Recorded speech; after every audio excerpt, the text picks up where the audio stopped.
Welcome to the American Classroom Podcast with hosts Jared Taylor and Lindsay Crosland, where we explore all things education, pre-K through 12th grade.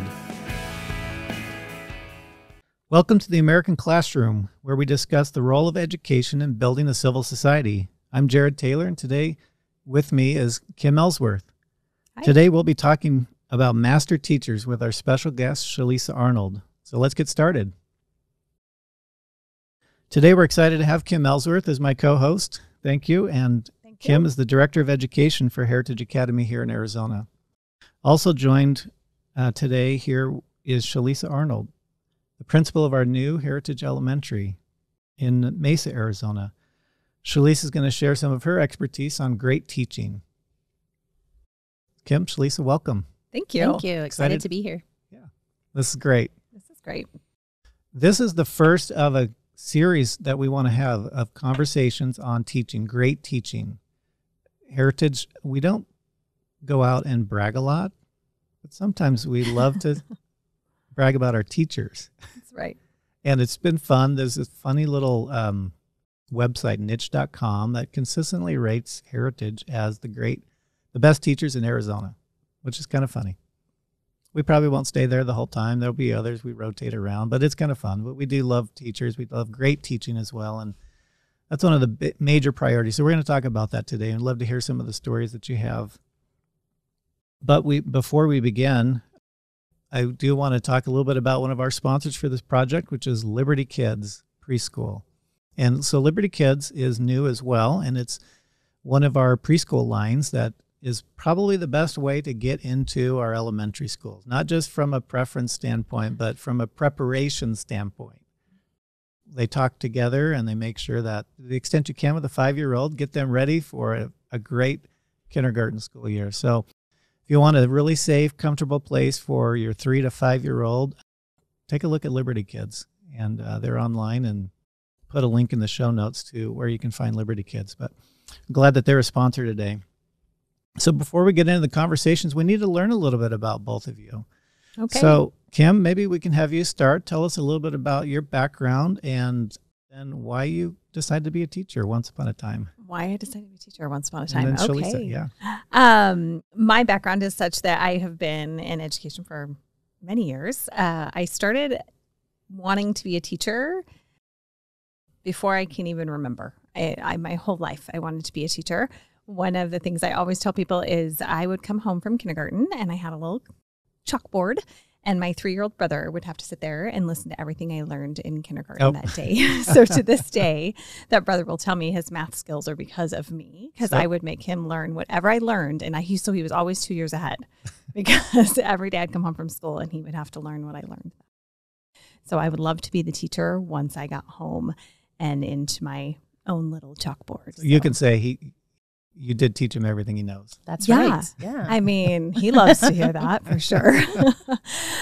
So I have done that forever. So when I went to college, I always tell, it's hard for me sometimes when some of my high schoolers don't understand what they want to do, because how do you not know? I just knew what I wanted to do. And so I just went right into education.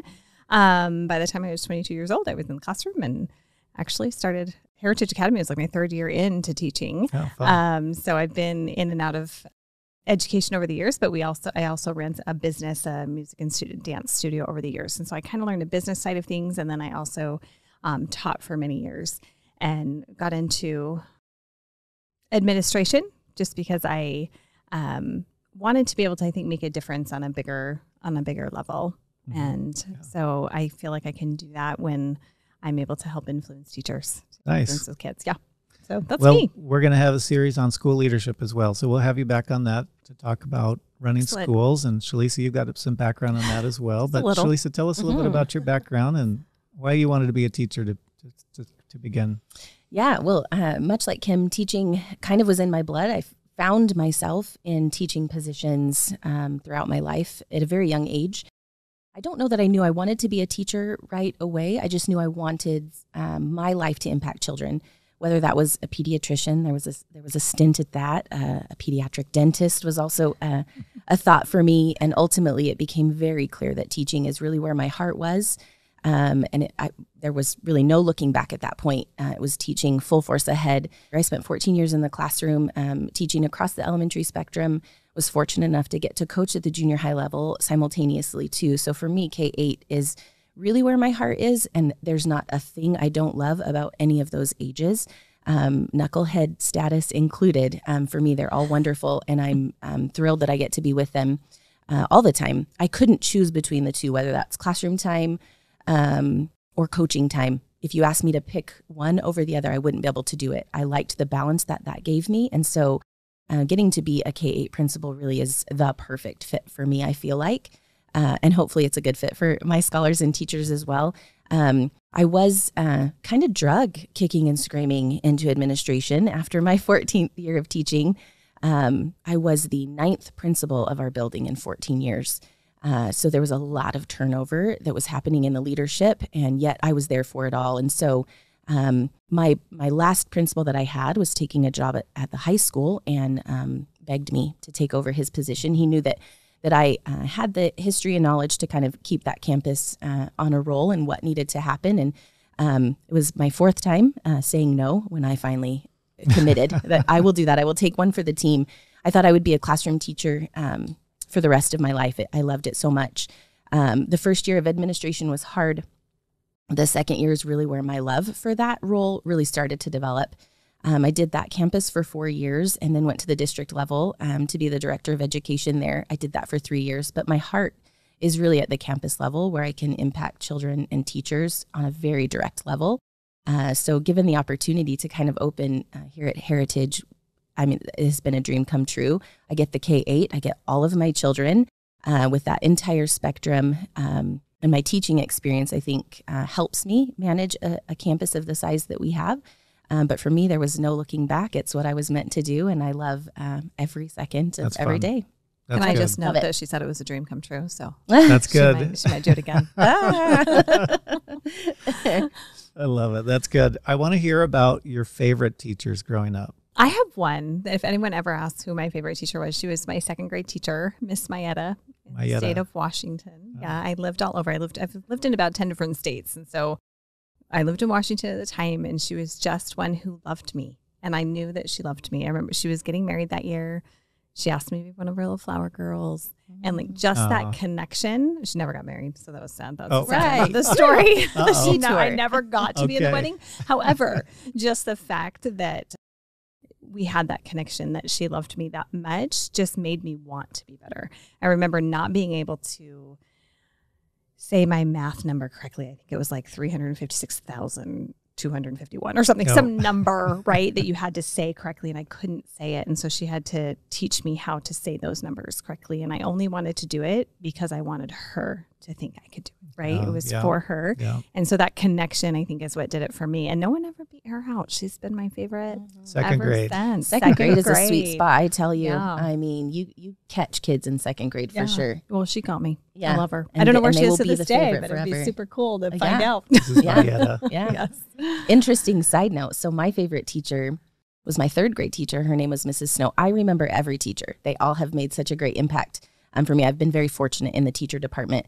But Mrs. Snow was my 3rd grade teacher, and I still wasn't in contact with her until probably a few years ago. I still was able to reach out to her.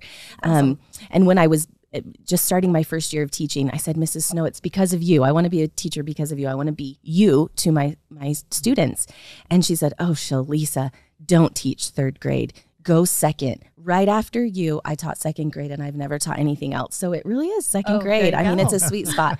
And I took her advice because, when Mrs. Snow speaks, you listen. And I took her advice, and I taught 2nd grade for 5 years. And it is really a great beginning. If I have a new teacher that kind of says, I like the lower elementary, I always want to start them out in 2nd grade.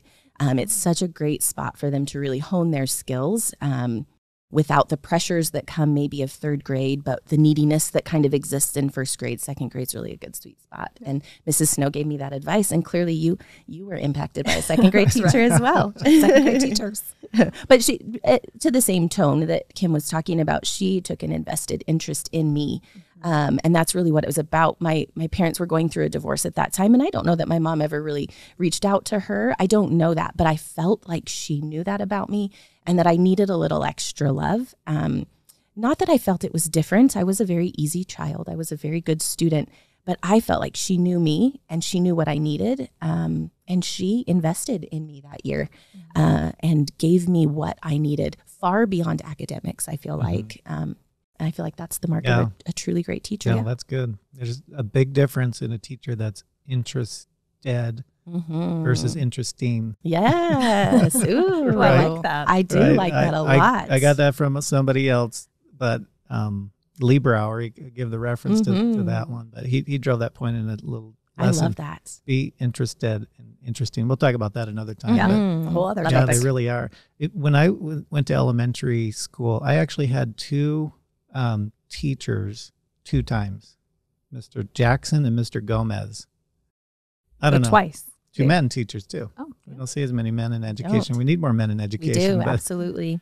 Mr. Gomez is probably one of my family favorites, my favorite. I was the first one to have him, and he made learning easy and fun. And you talk about this a lot. I do. You talk about that a lot. And when I was thinking about it, I'm like, I talked to Shalisa about It's the Mary Poppins effect, I call it. Yeah. So, and in every job that must be done, there's an element of fun.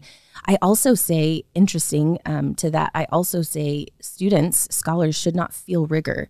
That's an adult emotion. That's something that we should be processing for them, especially in the elementary. Of course, they need to feel a little bit of struggle, but rigor is our responsibility. And that's when we start to have students who kind of lose their joy of learning, is when everything is just so hard. Well, that's Right. our job. That's why we're hired as teachers, is to make that a little more palatable for them. So I love that. They'll do more learning if it's more fun. Right? Side story is, I remember a time in college where I took a physics course. And in high school, I was a little intimidated with physics. So I took anatomy and physiology instead to get the science credit.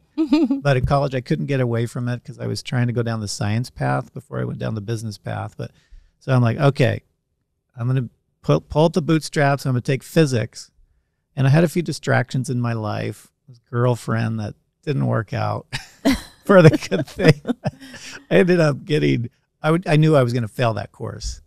And part of it was, well, most of it was probably me, but part of it was I had to memorize like 14 formulas, physics formulas every test. And they were like every 2 or 3 weeks. Like serious. Anyways, so before I got the F recorded, I withdrew. So I get the W recorded. I mean, we all did that, right? Yep. I didn't. I don't know what you're talking I about. know. Right. I never flirted with that line. I was a good student for the most part. This is my F story, but anyway, so I'm like, I got to get physics done. So I enrolled the next semester, and this teacher, he would come in and he would just talk about his smoking habits all the time and defend his smoking habit. This is before the whole smoking thing became, out of style. And I was like, okay, what do we got here? Are we going to talk about smoking? Let's get on to the physics here, right? Anyways, eventually he got to the physics, and he says, this whole course is about 3 formulas, and we're going to look at these 3 formulas in different ways. That's really all it is. Memorize these 3 formulas, and you're golden. I'm like, okay. So I memorized the 3 formulas, and actually that was the easiest course because he was very, very simple, and I put up with all his smoking talk. It's like, fine, if you want to do that, formulas. knock yourself out. I got physics. I got the A. Boom. Like, yep, teacher can make it easy and fun. That's right. So Mr. Gomez did that for me. But, well, hey, we want to just kick off this teaching series, Master Teacher, right? That's really what we want to focus on. The American classroom needs master teachers at building good citizens. And for those of us in the heritage system, building heroes, right? We need young people to make a difference in our society. And teachers play such a critical role in that. We've talked about the necessary third-party concept.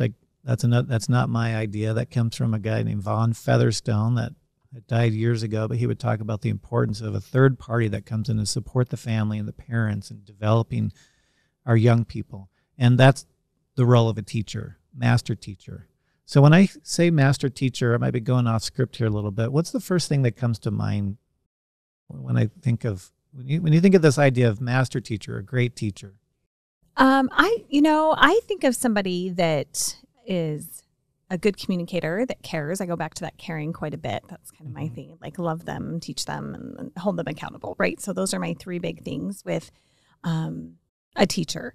And when I think about it, I kind of think about this situation that I just recently with my staff is I had said, I want you to all write down the person, the scholar who you think is going to be the most successful.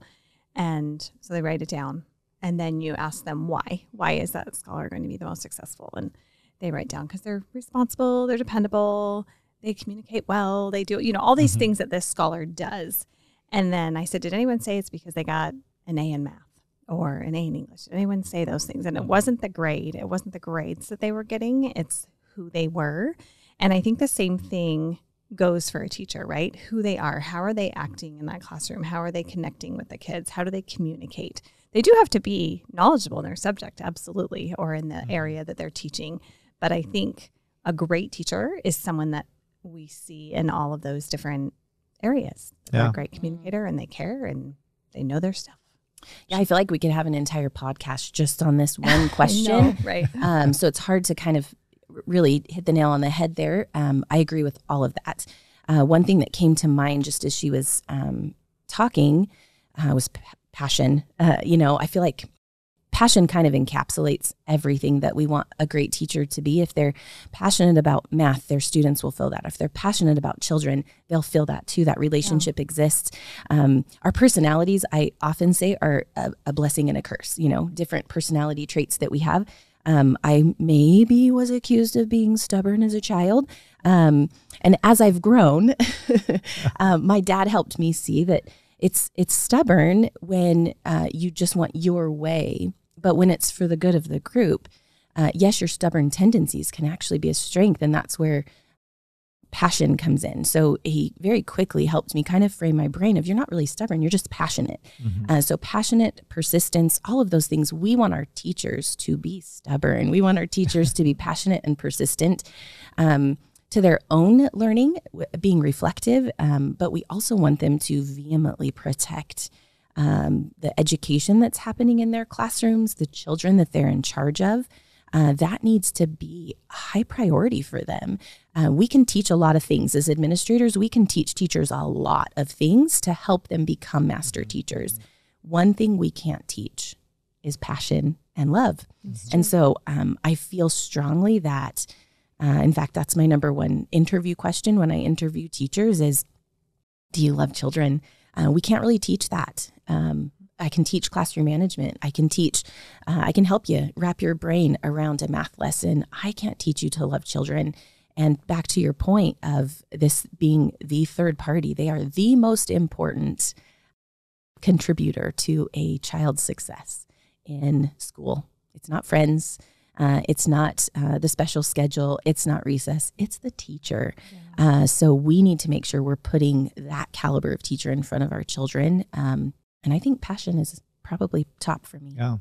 And I think I'd go back and add the self-reflective, right? Yes. That you can be a self-reflective person. You can learn from what you're doing. Like if they're not going to listen to some of the feedback or what they're getting, then they're not going to be able to continue to, I guess, grow, right? To grow and to be in that situation that they need to be in with those kiddos. Right.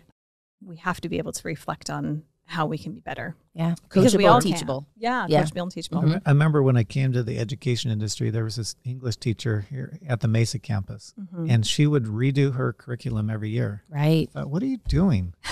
And I'm a systems guy, right? I like to create a good system, lean it out, lock it in, and go. Right. And I saw her redoing it every year, and then at the end of the year in the award ceremony, she would get the biggest applause. Right. Like, wow, what's going on here? Diagnostic. Yeah. You have to be. And your children are never the same. So you get a new group of kids, or even in junior high, you have one group of kids in first hour that are very different from your group in third hour. So you have to think quick on your feet and be able to diagnose what your students need. Yeah. That was a big piece of what she was doing, because I asked her, why are you doing your curriculum all the time? Isn't it good? You've been doing this for 15, 20 years. She goes, well, no, I look at my roster of my incoming students, and I talk to their other teachers. And she did all of this intel work on the students that are coming in. And then it's like, oh, I got heavy demographic of boys, and they're rowdy. So they're not going to, do the Regency thing. We're going to lighten that up a little bit. Right. We're going to bring in a little more action. We're going to pause the Jane Austen. Yeah. And we're going to add in. Yeah. It's interesting because if you do all that prep ahead of time, then just think how much better you are for those kids. They're going to get that much more out of it because you don't have to spend time disciplining those rowdy boys because you already knew to pause Jane Austen from the beginning. Yep. And it was interesting seeing her balance the additional work that she was putting on herself. And you could feel there was a little bit of exhaustion there. It wasn't, but all that extra work was worth it because she knew that she was giving them the best education that she's going to be able to, and bring these characters to life in their lives. And the connection she must have been able to make with them. That's awesome. Yeah. Yep.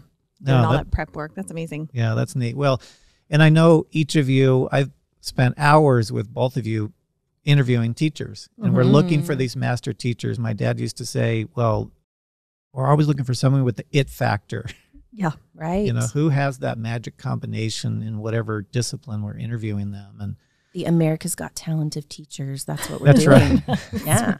There's a lot of people if you look at Arizona itself, right? We got 1.1 million students in the public school system, district and charters. And I don't know how many certificated teachers we have, but we have a lot of, we have enough teachers that hold certificates in Arizona to fill the classrooms, but they're in other industries because they've kind of lost it. Yep. But then you have the certificated teachers, and some people think, well, a master teacher holds a certificate. Maybe not. A master teacher, they're really soaring above just the basic foundational things like a bachelor's degree or a graduate degree. In, content knowledge is important, certificates. But it's been fun to kind of zero in on hiring teachers, and maybe that'll be something that we talk to, because one of the things we want to do a podcast on is working at Heritage. What does it mean to work at Heritage, or working at Liberty Kids, or working at Paul Revere? Because there are teachers that email you and me all the time saying, how do I get in there? Yeah. It's like a fortress. I can't get in there. I've been trying for years, and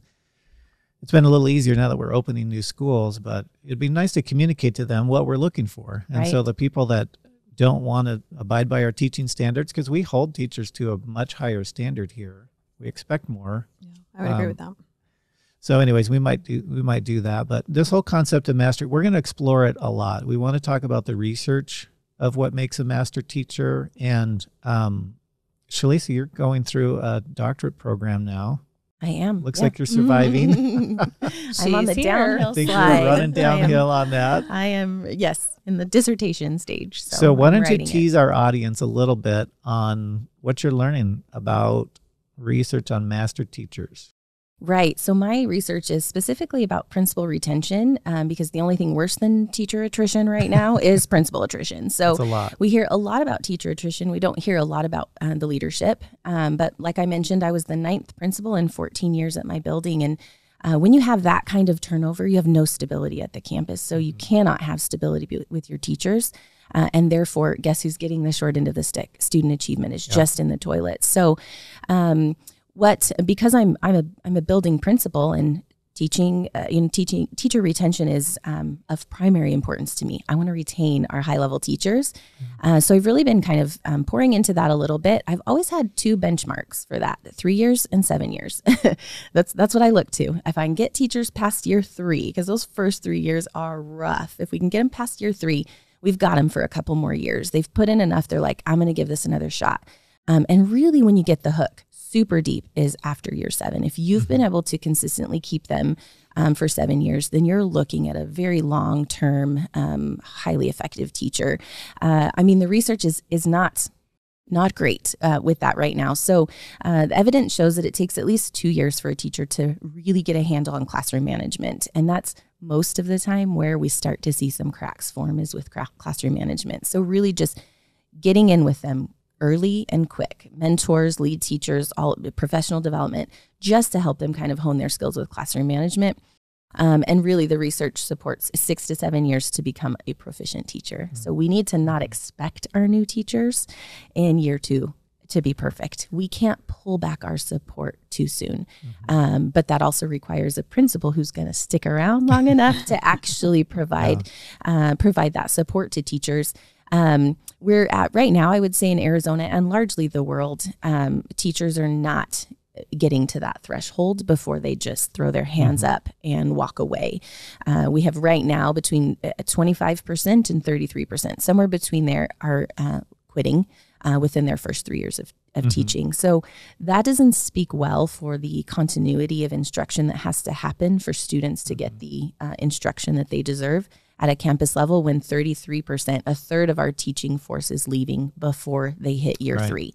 Right. And year three is that first milestone. We got to get them to year three in order to get them. And that you kind of get out of the training mode at that point, where you can start working on bigger things. But up to year three, it's survival mode for sure. And then we have another terrible statistic is 50% of our teachers leave within 5 years. So again, that speaks to kind of my 7-year benchmark that I kind of have put on myself. I'm looking at 3 and 7. Those are my targets. I'm going to get them to year 3. I'm not going to pull back my support yet. I get them to year 7. And then they really feel like they've got their legs firmly under them.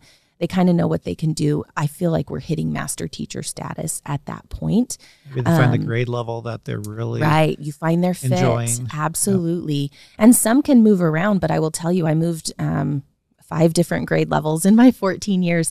And I feel like every time I moved grade levels, I felt like I was starting all over. New curriculum, new age group, everything is new. So you kind of start that clock over again. So I think if leaders kind of understand what they're getting into, there's also a commitment level there. And I'm really looking at that right now, is the commitment level, the calling actually. So, people in education often feel like it's their calling, and whether that's healthy or not, it's proven. Right. It's proven that helps with longevity. Endurance. You're willing to kind of put up with some of the things that are not as fun as you would like them, and harder than you ever thought it would be, because you feel like this is really what you were meant to do for your life. So again, for me, master teachers, 2 benchmarks. We got to get them to year 3. We got to get them to year 7. And then, I feel like they really feel confident with their abilities, and they're really ready to take it and run. So those are a couple of future shows then, right? Getting to 3, getting to 7, getting to master teacher, because it's kind of like a pre-master teacher phase that takes patience and support from school leadership. For sure. And you guys know, I'd like to ask the Dan Sullivan question, right? Of the 3 years out, right? What's going to be consistently their answer is they want to see support from their principal. Right. Yeah. And some of those are post-master teachers. So master teachers still want the support and training and development from their teacher, just in a different way than the pre-master teacher, the pre-3 or pre-7 master teacher. But at the end of the day, master teachers and great principals work together really, really well. Right. Well, and I love some of those statistics you shared, because it shows that, hey, it's not just the first year that can be a struggle. If you move someone a grade level, if you move someone here, like we're going to, and I don't want to say a struggle, but that you're not that master teacher till a little bit later. So for us to remember that, hey, they're still a good teacher. We still have really great teachers in those first few years, but there's just a learning curve. That learning curve and getting them there, that doesn't just happen just because it's their first year or their second year. Like, you're going to need to give that support, but same from families. We love support from our families. No, I'm sorry. Yeah, thank you. This is great. This is a good way to kick off this series. There's just a lot to uncover on this. And I hope the families, not just the heritage families, but anyone who is a consumer of education, right, to use business speak, can use some of this information to identify good teachers. A lot of people will ask me, well, what's the right school? Should I come to Heritage, or should I go, where should I go? And I said, don't just automatically come to Heritage just because I work here, right? It might not be the best place for you. Or if they're out of state, it's like, how do I know? I go, well, go interview the principal and see what they value in a teacher, or go talk to the people that have had those teachers. We always did intel work on the teachers in the next grade level, so we can kind of put our say in. I know principals hate that, but all information is good information. That's right. That's right. We may not be able to honor it always, but it's good information. It is good information. Well, we just want to wrap up here with a few little takeaways, or if there's anything else you want to toss in. And I love, one of the things that I gleaned from this is, the different ways to look at master teachers and how it's easy and fun. And I hope people can see that from the discussion here. But anyway, anything that you want to add, or any key takeaway that you would hope a listener would be able to glean from this discussion? I think that a key takeaway for me is just how much we can see, I guess, the love and the care that we put into a classroom and the passion that those teachers put into a classroom, that really is their life. Most of them, I would have to say, do feel like it's that calling that you talked about, that it's a calling to be there. And that as we look at trying to find, whether you're someone who's trying to find a master teacher or trying to have a good teacher for your kid, whatever it is, to look for those, I guess, those qualities in that teacher, that we're looking for someone who really feels called to it and that they're going to be able to put that care into it that they need to. So that's my the care and the work for sure. So that's also something I hit on with my interviews is this is the hardest work you'll ever do. I need them to know that, but it also will be worth it. And I guess my big takeaway and what I'm passionate about is, our best and our brightest, it's again, research, they're leaving within 3 years. So as administrators, I feel like it's our job to make an impossible job possible. So we need to get things out of their way so they really can do what we've hired them to do. Yep. And that can be an entire podcast also all on its own of what really is our role as leadership so that teachers are freed up to do the job that they are expected to do, which is teach and reach children. So, that's what I want my teachers doing. I will do all of the dirty work so that they can really hone their skills and really laser focus on teaching and reaching children. Oh, that's great. I like that. Well, thank you. Well, there's master teachers all over, right? There's master teachers in our homes, in our districts of charters, privates. And whenever we come across them, we need to thank them. We need to express gratitude to them. I mean, we don't do it enough. We try to here in our system, but I don't know that we do that enough or as effectively. Maybe there's some more ideas that we can do to show them gratitude. And but I know that they're so grateful. One thing that comes up in our system is a new teacher comes in from the outside, and they have the first student that comes up after a lesson and says, "Hey, thank you for that lesson. That was great." It shocks them. They get a little whiplash there. They're like, see, what? That's right. What happened? We need to be grateful for these master teachers. They've gone through a lot of years of trying different things and working it out, but grateful for them. Anyways, thank you for joining me here today on this show and exploring this topic, kicking off this whole Master Teacher series. And I appreciate you sharing your expertise here. As usual, we, like everybody, want you to rate us and give us a thumbs up on Apple Podcasts or wherever you get your podcasts. We'll have a Facebook group that you can like and share. And of course, if you're interested in learning more about our sponsors, Liberty Kids or Heritage Academy, we'll have all those linked in our show notes. But again, Kim, Shalisa, thank you. Enjoyed the conversation. Thanks for having me. Been fun. Discover the power of education and achieving the American dream. Join hosts Jared Taylor and Lindsay Crosland on American Classroom, Stories of Building a Civil Society, the show dedicated to exploring the dynamic range of education options available to parents and students. We engage with teachers, experts, and parents to discuss safe schools, ways to capture vital opportunities for youth, and strategies to multiply our children's talents. Heritage Academy is dedicated to youth, their growth and development. The purpose of education is to build strong character. Strong character is reflected in strong families, strong communities, and a strong nation.